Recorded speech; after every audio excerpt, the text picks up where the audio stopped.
few words before I call up the next speaker. You know, I could stand up here all day long and we can debate what's common sense and what's not common sense, but that's not what this is all about. The question has been asked, when do we stop legislating common sense? My response is very simple. We stop legislating common sense when people stop dying. That's what Kelsey's Law is all about, is saving the lives of the teens.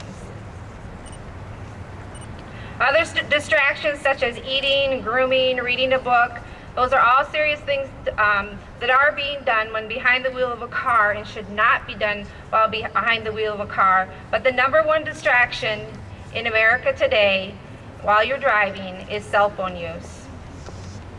A survey of 600 motorists in Michigan were done by a Chicago-based company and was reported on MLive in March.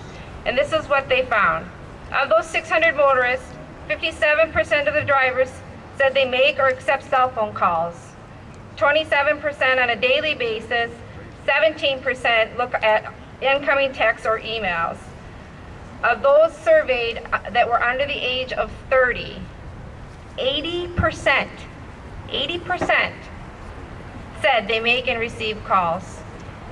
Of those surveyed, 70% said they would support a ban on cell phone use behind the wheel of a car.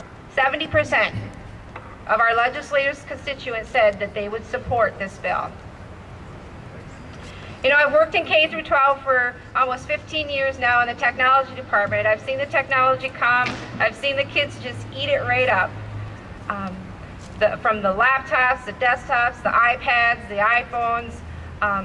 They're using one device now, and only one device, to do everything, to talk, to email, to tweet, to Facebook, and that's the phone.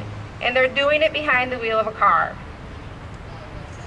The #1 killer of teens is automobile accidents.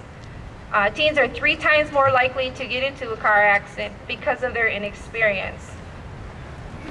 And they're not the only ones dying. Their passengers are dying, and other motorists are dying as well.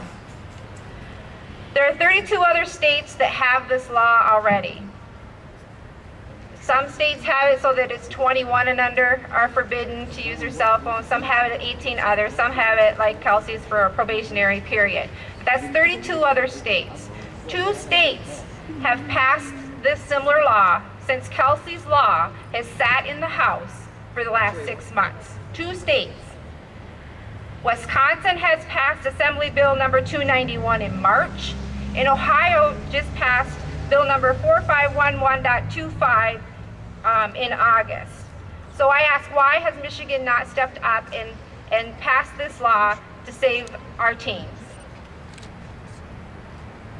What if this bill was passed and we saved only 1 life? Just 1. Would that not be worth passing the bill and making it law? Just 1 life. Maybe it's your son, your daughter, your aunt, your uncle. Just 1 life. I've spoke to thousands of kids in the last year over this, and if I have saved 1 child's life while traveling around Michigan, then I've done the right thing. And it's about time that Michigan does the right thing by saving the lives of our kids. I can stand up here, I can give you statistics till I'm blue in the face on the dangers of using a cell phone while driving. You know it's true. We all know it's true. I can give you a list of supporters, law enforcement, emergency personnel, legislators, young kids that the bill would affect. I have their support. But what it comes down to right now today is getting that bill passed and getting it moved. That's the important thing. So I call upon the citizens, because obviously what I'm doing isn't working. So I'm calling upon the citizens, and I ask you to go to either www.thekdrchallenge.com or focusdriven.org. There is a pre-written letter that supports the bill. All you have to do is fill in your name and your address and that letter will go off to your legislators. I also ask the legislators in the House to come on, let's pass this bill. This is just uncalled for. Every day that we stall, a life is taken or could be taken. Next on the agenda, I have Jim Santilli, from the Traffic Improvement Association of Michigan.